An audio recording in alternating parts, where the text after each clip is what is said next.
right, I'm super thrilled. This is actually my third piece of writing. Working on the first draft here.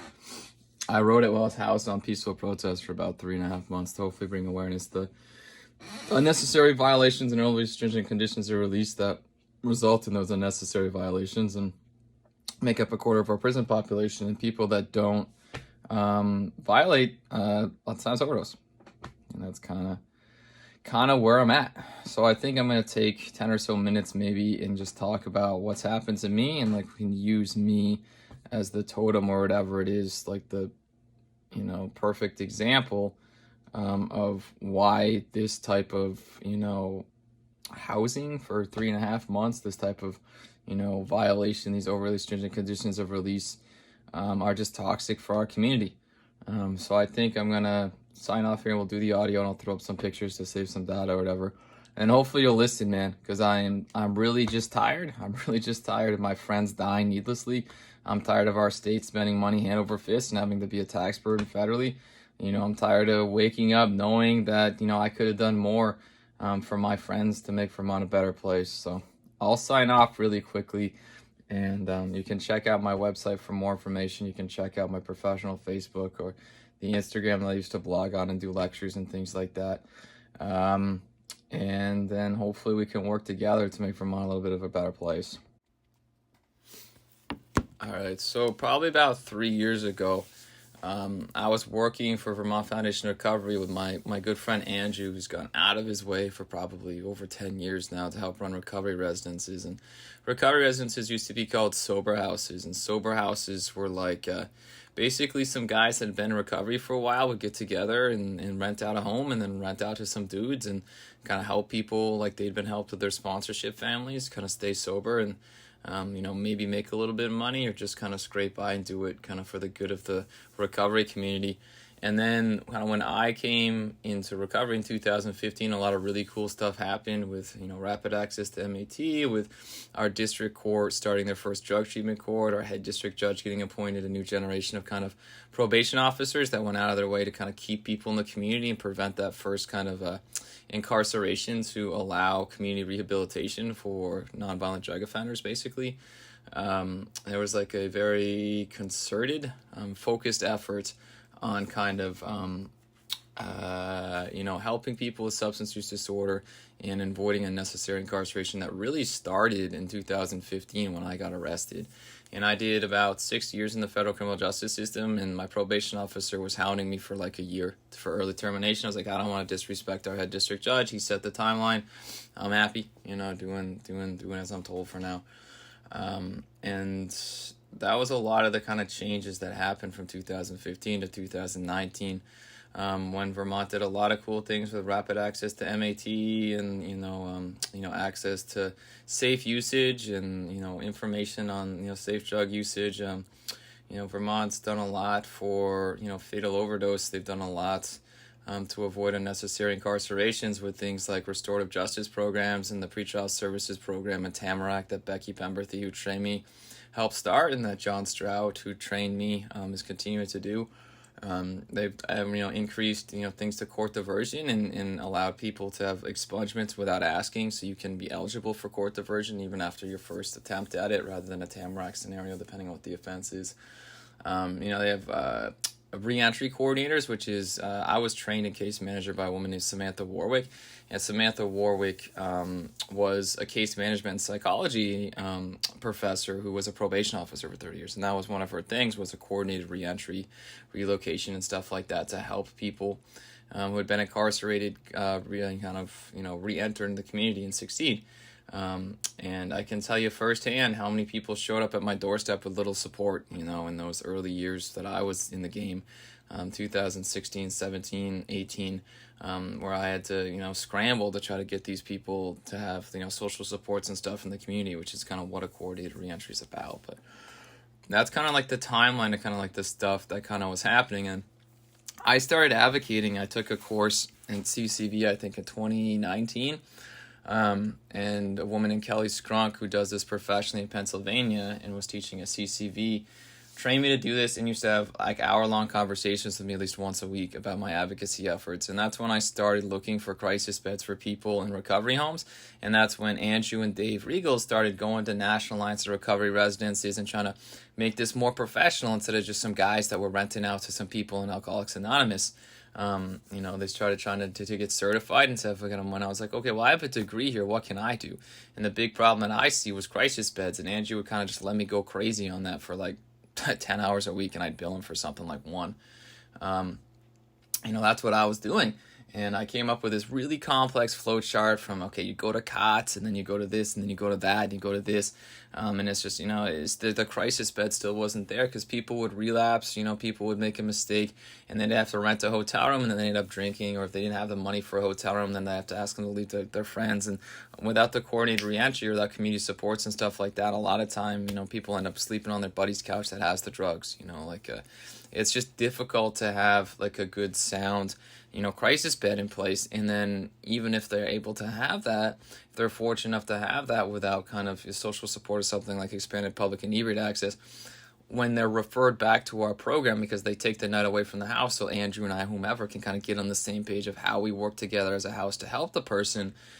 They lack social supports, and a lot of people that run recovery residences don't have my clinical training as case management. So what I did is I created a standard operating procedure where expanded access to public inebriate by changing a Vermont state statute, which is protected federally. And you can visit my website, www.americasfavoriteadvocate.org, americasfaveadvocate.org. You can check out my PIP Expansion plan, and I do own the rights to it. Is when you do that with hub and spoke or with anything else, what happens was when the person has the isolated relapse, they go to Act 1, they go to the Grace House, they sleep it off for a night, they come back, and we as a recovery home has talked about how we can help these people, especially if I go to NAR and kind of work on these people with some more kind of programming that I learned clinically, when I was in school studying this pretty much exclusively. But what happens is when you sleep it off in the public inebriate program, when you sleep it off in DOC booking, and most people won't mind going to booking for a night, especially if they're looking at an unnecessary violation, what happens is you have someone, in the DOC facility. You have, physicians there that can check you out. You have, probably somebody, that at least can make a phone call to the next step in the substance use continuum of care. So Vermont has this really cool substance use continuum of care that use opiate treatment and kind of pairs it with kind of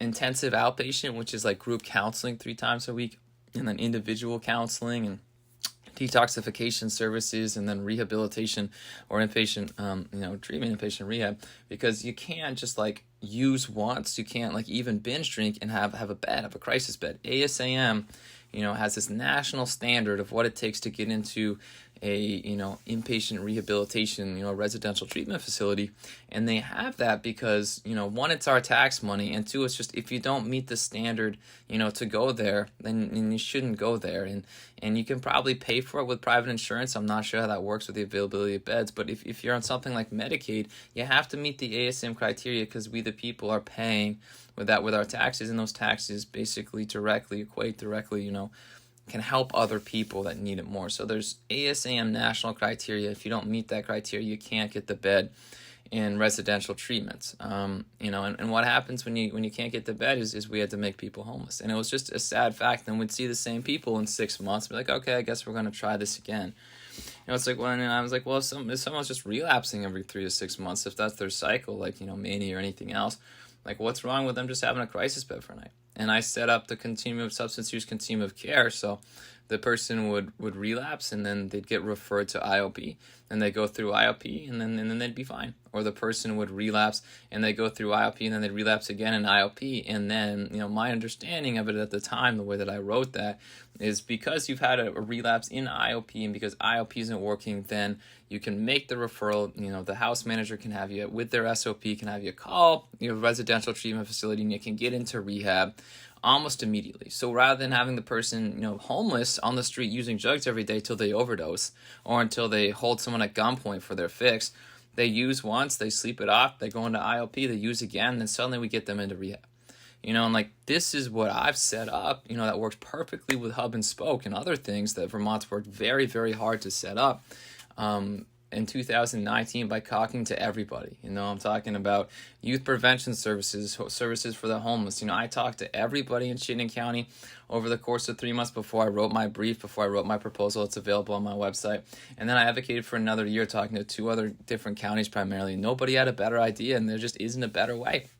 And you can see the links for the other options and stuff in my brief or my proposal. It's available on my website. And there's always going to be beds. Constitutionally it's sound because we're adding protections. We're not taking them away. It's a voluntary admittance into that program.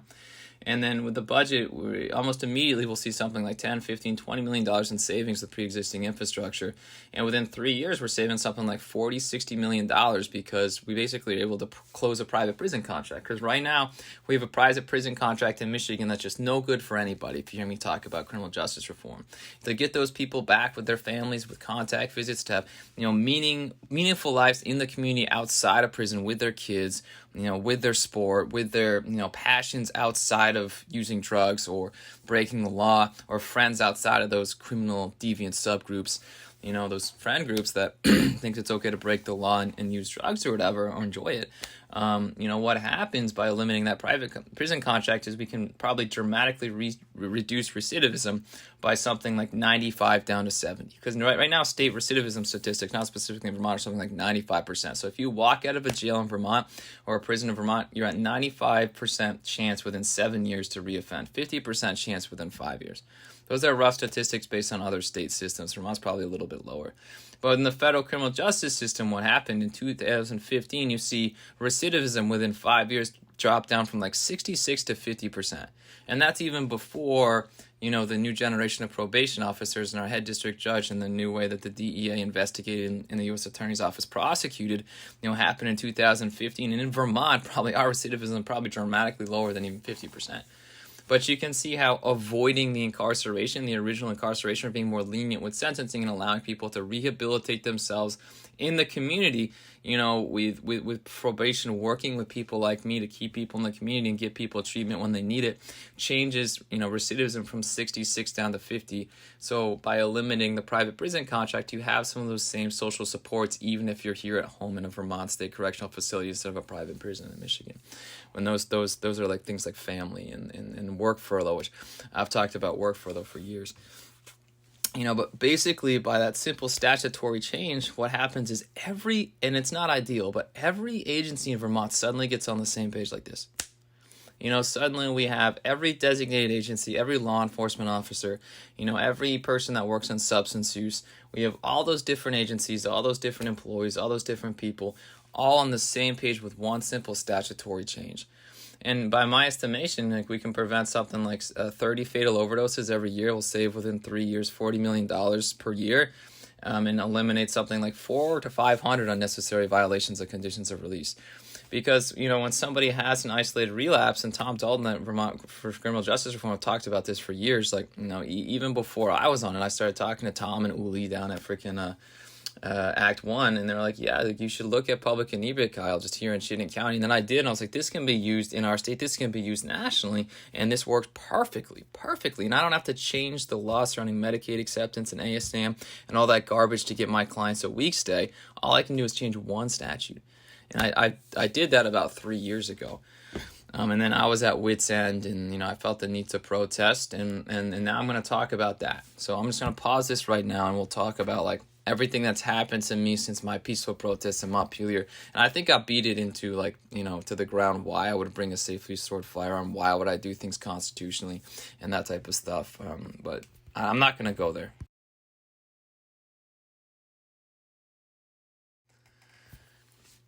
So I think it was October 5th, 2022, after 3 years and something like probably 100 Vermonters dying and something probably like $130 to $160 million being misallocated, in that private prison existing for 3 years. So at 400, inmates a year, that's something like 1,200 people needlessly being incarcerated. And every time somebody has the isolated relapse thing, they are incarcerated for 3 to 5 months. And the issue is if you don't have that incarceration, the incarceration is kind of like treatment.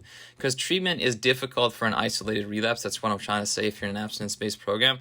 But if you're on conditions of release, which is, what I track for the budget, and it's easier to track the way we keep track of statistics and things like that, what happens is you basically have treatment for 3 to 5 months where you sit in jail and then you get released to me again. And that's if me or Andrew was willing to work with you after kind of whatever went on, at our home and the reason why you violated in the first place. But what I'm saying is if you don't have that quote unquote treatment, if you don't have that crisis bed for 3 to 5 months in Vermont DOC, what happens is you're back on the streets, you're back using drugs like fentanyl, and then you overdose at something like 205 people last year. And I, on principle, and I'm not, trash talking any of my coworkers, they go out of their way, they deserve to be thanked as much as I do. I walked away last year out of principle. I said, I've been advocating for free for almost 2.5 years. Some of you don't even want to return your phone calls. I am done. I am done, doing this crap to be spit on, to be disrespected as someone that worked his tail off to graduate top of his class. I'm going to, talk about support your local grower and trying to join the military. And for an entire year, I'm not associated with those statistics in 2021. I'm not.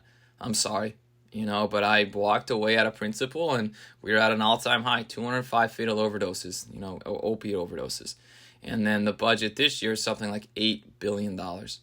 And the budget's a major issue with me because those dollars directly, the dollars directly equate, those dollars are directly help people with opiate use disorder. The more money we spend needlessly or frivolously, the less frugal we are, the less of those dollars go to actually helping people, So, it's a big deal to me. Every dollar misallocated is a dollar that we could have used to help somebody, even if it's just a higher wage. But that's 2021, and I walked away from my and I spent a lot of time with local growers. I spent time selling t-shirts, telling people how to sell drugs, how not to sell drugs, informing people about the law, informing people how to defend themselves rather than bring guns and drugs together. And I volunteered for military service, and I asked for my record to be expunged so I could serve in the military because I couldn't do it anymore. I could not work in the field, and I walked away on principle. So I'm sorry for you people that work very hard. It's not your fault, but I was not going to be associated with that. People would not communicate me from state government and my coworkers and stuff like that, and we can do what we can do to be better at what we do, but I'm not associated with those 205. That's not me. That's not my work. I'm sorry. And we did great work in Chittenden County together to reduce fatal overdoses in 2019 by 50%. But last year's statistics, that's not my work. I walked away. But kind of, we'll go back. I'm kind of on a tangent here to my, why I got to the point that I felt the need to do such a dramatic peaceful protest. And I hate ruining careers. I hate what happened with Brenda Del Pozo. I felt it was a rushed attempt at advocacy. I feel the same about trying to change our constitution to protect a woman's choice. I've done this for 4 years, and Angela Davis spent a lot of time. Bail reform in California didn't happen overnight. Angela Davis did that for years, before she had the bail reform, the vision that she wanted for bail reform. It took her years, and it started with a bunch of other BS, before she got to the point of being charged with a conspiracy to commit murder because she had firearms that were registered or involved in the shooting of a judge, I think a district judge. I've done this for almost 4 years, and I've got, a few more months left to close out my contract or finish my work in Vermont. But I didn't just start suing people. I didn't just start ruining people's professional reputation online. I went out of my way to try to protect and help people that were trying hard to do their best. So I did the peaceful protest in Montpelier and all that other stuff aside, that I get upset about when it comes to criminal justice reform. What happened is I did 3.5 months. I did 72 days. So 72 days is actually on the short end for a lot of my clients. Most people that we would get back into our homes were housed for around 5 months, probably 4 months at least before they came on our radar. And then Andrew and I would take a look and be like, how can we get this person to bed, even if we call another home or something because it didn't work out with us last time. And this is a lot of stuff that me and Andrew and Shannon and Mike and some other people would really, scratch our heads to think, how can we get this person out of jail? How can we get them back into the community? Kyle could have done 10 years. Andrew, whatever, we all have our own stories to tell. How can we get this person out of jail and get them back with their family? And, what I'm saying, at 4 months is when we start having that conversation. But I did 3.5 months, and, what happened was my credit score was, what was my credit score? I think my credit score was 722. So I had excellent credit. And granted, I only have a prepaid credit card, and I don't, I own my car, and I don't have a mortgage and stuff like that. So it fluctuates more quickly. But my credit score went down to 588. And my dad has been a huge support in my life. Like, he does not, buy me stuff. I've had to do chores from the time I could walk pretty much to buy things like paintball guns. But my dad paid rent for 1 month. My mom, I think, helped keep my finances kind of, relatively stable, while I was housed for 3.5 months on this peaceful protest, while I was like, in the legal battle of my life to have basic human rights restored to me, which is just a different discussion when it comes to working in mental health. And then I'm released, and I'm lucky to have my Subaru. I mean, the police impounded my Subaru without caring. They incarcerated me without caring. So, if this is somebody being housed on a violation, all the food in my fridge is rotted. I lose my rent, my apartment without my father. I lose my car if it's not paid for, or it gets impounded if I own it, and I owe something like $7,000 to get my $3,000 car on impounded. How does that make sense? If I'm paying insurance monthly like I am now, I can't afford my car insurance either. I got released, less than $5 in my wallet. I couldn't even afford a bus ticket from Brattleboro Retreat. Basically what happened is I got released from Brattleboro Retreat, and then I got housed for 3 days in solitary confinement because a bench warrant was issued, and then for a failure to appear, and they didn't trust me to appear in my own recognizance for whatever reason. And then I got driven up to White River and released on conditions of release for protesting. That's a political prisoner. And I had to walk 41 miles. And they're great cops, but it's just that it's not their procedure right now. No, man, I just did 72 days, to save us money and prevent fatal overdose. And I walked 41 miles from White River, 31 from White River to Killington. And then I got picked up by a nurse who actually worked at that facility and was driving to work in Rutland in Killington and gave me a ride home. I walked 31 miles overnight in below freezing temperatures after being housed for 72 days as a political prisoner, because police procedure is such that they're not allowed to give me a ride home. And this is what I pay for with my property taxes. But am I going to defund the police? I'm going to say fuck the police, or am I going to try to conscientiously object from funding their programs if my state legislature or city council or local select board isn't helping the department write policies that work for everybody? Does saying fuck the police help anything, or does actually being able to conscientiously object through militia service, the ability for militia service like a safely stored gun, and tax withholdings, which is what the 9th article constitutionally protects, is the way to put political pressure on the legislature when they won't listen. Safely stored guns, or the ability to serve in a militia, and tax withholdings is how to put political pressure on your select board or your city council when they won't listen. Tax withholdings. 2 weeks before, I was seized wrongfully, I'm alleging, and housed for 72 days as a political prisoner because I had a safely stored gun in my car. I wonder why. I threw tea all over the Capitol building. I said, I'm not paying your taxes anymore. This is taxation without representation. It's treasonous, to not tell me where my taxes go, especially when my friends are dying. I'm not paying your taxes, Vermont. I'm not inspecting my car. I'm conscientiously objecting. And this is my declaration of being a conscientious objector in Vermont. I'm not paying your taxes. Your legislature refuses to listen to me. And as a result, my friends are dead. And we overpay something like $40 to $60 million every year, to listen to you talk about stuff that doesn't matter in the grand scope of things.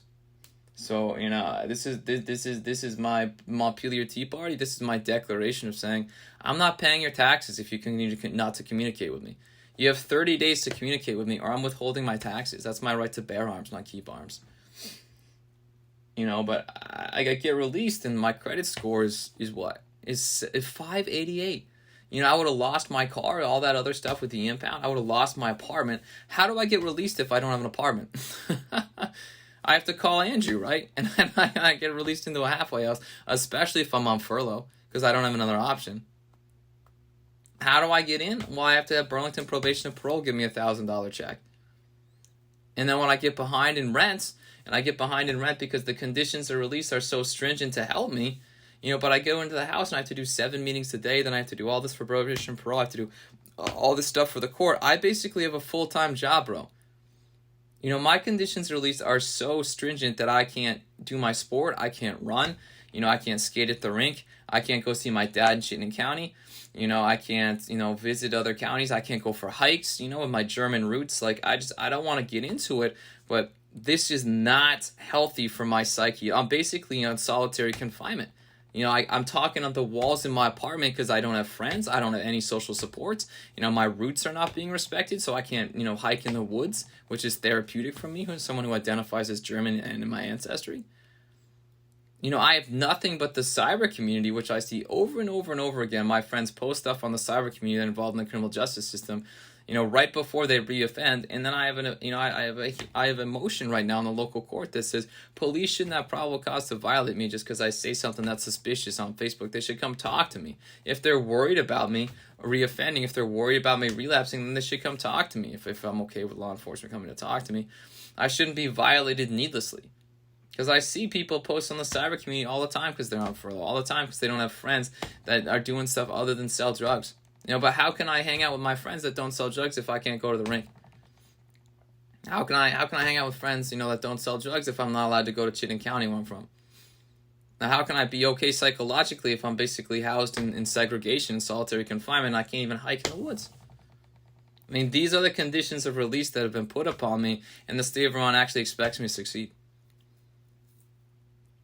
I'm estimating easily over a quarter of our prison population is housed right now because of violations of conditions of release, and a lot of them are because of overly stringent conditions of release or lack of crisis beds. And Tom Dalton's been talking about this for years. You use once you go to prison, and it makes up like a quarter of our prison population. And then a lot of them, there's such stringent conditions of release because we're worried about the public and stuff like that, that you reoffend almost immediately. You're set up to fail before you even leave the prison. Before you even are able to spend some time on pretrial. This is the stuff that I've studied extensively the last 6 years, and I'm a published clinical psychologist with a dissertation, in working with people when it comes to community-based offender rehabilitation or alternatives to incarceration, which is, if you don't feel bad when you hurt somebody, I need to put you on a registry, at the very least, or you might have to do prison time. Meaning, if you have zero desire to change, I can't work with you, bro. I'm going to have to recommend that probation violates you and you do some time. But this is what happens. I have something like 10 or violations or something for stuff as minute as, doing my laundry a half an hour early. So the state of Vermont right now is sticking to their guns and saying that I need to do 3 months in jail for bringing my laundry to the laundromat a half an hour early. The state of Vermont is sticking to their guns and say that I need to do 5 or 6 months in jail because I drove up to Chittenden County to look at Gutterson before they completely renovated it, when, my dream from the time I could walk was to be the assistant captain of the UVM Catamounts, and heroin addiction got in the way of that. That I couldn't visit my old rink that they built because of me and Pete Child. I need to do 6 months because I went up to Chittenden County to see my dad and talk to my friends that I've known my whole life. I need to stay at home on conditions released that are so stringent that I talk at my walls after 3 days of being alone. Because I don't have anyone to talk to except for Facebook. And the state of Vermont sticking to their guns saying, I can't even put stuff on Facebook. When I vent my frustrations as state government because of these conditions of release, I'm violated again. So now I get to do something like 10 years on violations with the maximums based on the legislature's expert job. These are part-time politicians that deserve to be thanked for their service. I do this for a living. I need to do 10 years on legislative maximums, and pay thousands of more dollars that I don't have because I have 10 violations of conditions. And the taxpayer gets to pay $200 a day for that privilege if you don't ship me to Michigan.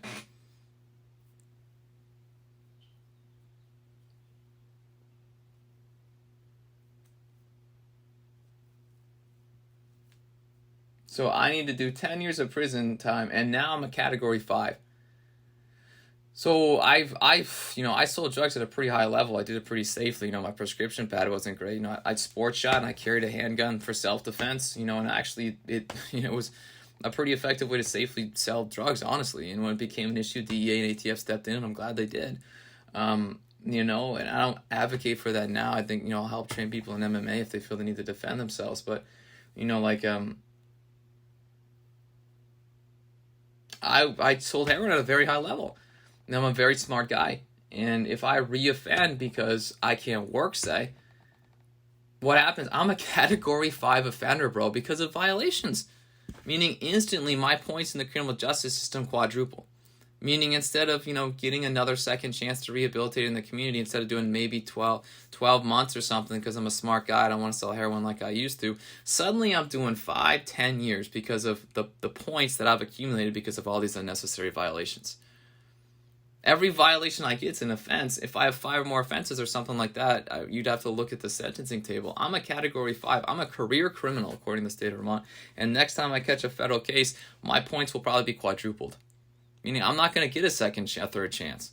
I'm going to do serious prison time at some place like Raybrook where my mom can't even visit me. And if that's not enough, I'm trying my hardest, bro. I'm willing to stock shelves at the grocery store. And I graduated top of my class, bro. I have a resume unmatched, probably nationally, to do what I do, to work in the criminal justice system, or to work in human services. And my background normally isn't even an issue. Like, I can work at the Howard Center, I can work at the Phoenix House. It's normally not an issue. But how do I get a job, bro? I mean, the state's attorney's office in Washington County and Capitol Police and the legislature saying all that I'm a violent, threatening menace. I mean, you guys know me. When have I ever been violent? When have I ever threatened anybody? What have I ever done in the last 5 years that's nothing but public service to Vermont? The answer is nothing. I don't break the law. I go out of my way to help people. But this is the media's coverage, bro. This is the media's coverage where I feel like I can't even get a fair trial. Because you guys are going to have to be my jury pool, and you already know that I threatened the Speaker of the House. And it was never even proven in court. Like, did you know that I'm an advocate? Did you know that I work for V4? Did you know that I graduate top of my class? Or did you know that I'm a threatening, violent, schizophrenic menace? That's the media coverage of my protest, bro. Nothing about Angela Davis and bail reform. Nothing about graduating top of my class. I mean, if you dig deep, if you dig deep, you'll see that. Ready for the workforce. For CCV's valedictorian talking about how we got the best education around. The best statistics nationally on the legislature's own freaking website when it comes to working in recovery residences. And my first published piece about clinical psychology and prison culture and mutual respect when it comes to healthy dialogue. My resume, my website, my professional Instagram, that talk about, my stances on criminal justice reform. If you dig deep, you'll find that. If you dig really deep, you'll find, some misdemeanor offense for selling drugs, and then, my felony, which is, when Judge Crawford gave me a second chance to stay in the community. That's digging, yeah. On your valedictorian, that's the dirt that you're going to dig up. 5 years of public service. And I'm a violent, threatening, schizophrenic menace. How do I get a fair trial? How do I get a job at the grocery store? Bro, my parents are an unbelievable social support. My dad bought me a new MacBook, bought me printer ink to help me get my LLC social justice firm off the ground. How many people from New York City want to work at McDonald's after selling narcotics? Not many of you. How many of you guys want to own your own recording studio? This is what I've done, bro, and I'll write you a grant in my program to do this stuff. I own my own limited liability company, bro. I own my own social justice consulting firm. I started my business on hard work, yeah. And I'll write you a grant. I will, for $1,000 a month to start like a recording studio or something that's realistic. But how do I do that? How do I run a social justice firm? How do I, even work at the grocery store if everybody knows me as the violent, schizophrenic, threatening menace that threatened the Speaker of the House, and it was never even proven in court? Like, this is the way you report, bro, and it causes the community to judge my clients, and it makes my job exponentially harder. And if you read my opinions on psychology, one of the blurbs says, this is Kyle's opinion on psychological trauma that stems from social influences, otherwise known as judgment. When we judge people, it makes them want to use narcotics. It drives them away from a healthy community and forces them into their deviant criminal subgroups where people use drugs. And it's because of what you put in the paper, bro. Nobody's shown me any support. No one said, hey, let's go get some pizza, Kyle. Hey, I hear you're having a hard time. What people have been saying is that I'm a scumbag. I deserve to go to prison. It's like, okay, so I have nothing, bro. My own father won't even fucking talk to me because they ruined our family name in the paper. I mean, this is your work as criminal justice professionals, and you ruined your valedictorian's, reputation. So I can't work. I can't have a healthy relationship. I can't even have friends. My friends are calling me saying, like, Kyle, what's going on with your my mental health? Bro, I do this for a living. What's going on with my mental health is I was in love with a woman up there, from Burlington, and it hurts. I just got over that shit a few months ago. I've poured my heart and energy into my sport, karate and MMA, because, when whoever and I dated, and I fell in love with her, bro. And it's like been like work, bro, to get over that shit for the last year. That's what's going on with me. Other than that, I'm doing my job, having fun doing MMA. But this is the state of criminal justice reform right now. And I did 3.5 months, and because of the paper, because of the violations, because of the points, because of, the wrong attitude towards setting up conditions of release and stuff like that, I might do 10 years in prison. I'll plead out to 3 to 6 months, and the state will probably be fine with that. But you guys get to pay about $200 a day to watch me sit in Northwest Correctional Facility if I'm lucky, or Southern State Correctional Facility, and I don't know, be around people that aren't great influences because you guys don't want to write me. And I write people that are incarcerated at least once a week at Wolf Consulting, or I try to. This is you guys paying $200 a day to watch me do that in jail, rather than pay me to run a treatment court or pay me to advocate because of what you put in the paper. Because of the conditions of release that you set, and because of the violations. Unnecessary violations make up for probably over a quarter of the Vermont state prison population, and the people that don't violate generally overdose, or lives become dramatically worse and reoffend with something like armed robbery. A quarter of the Vermont state prison population, something like 400 to 500 people. That's a lot of cheddar that could be used to helping other people. In the 1970s, Angela Davis was arrested for conspiracy to commit murder, and she was bailed out on a capital murder offense, because the public was not going to put up with her being housed in a jail where she was socialized and conditioned to be violent, and then sent to someplace like San Quentin to be turned into an animal.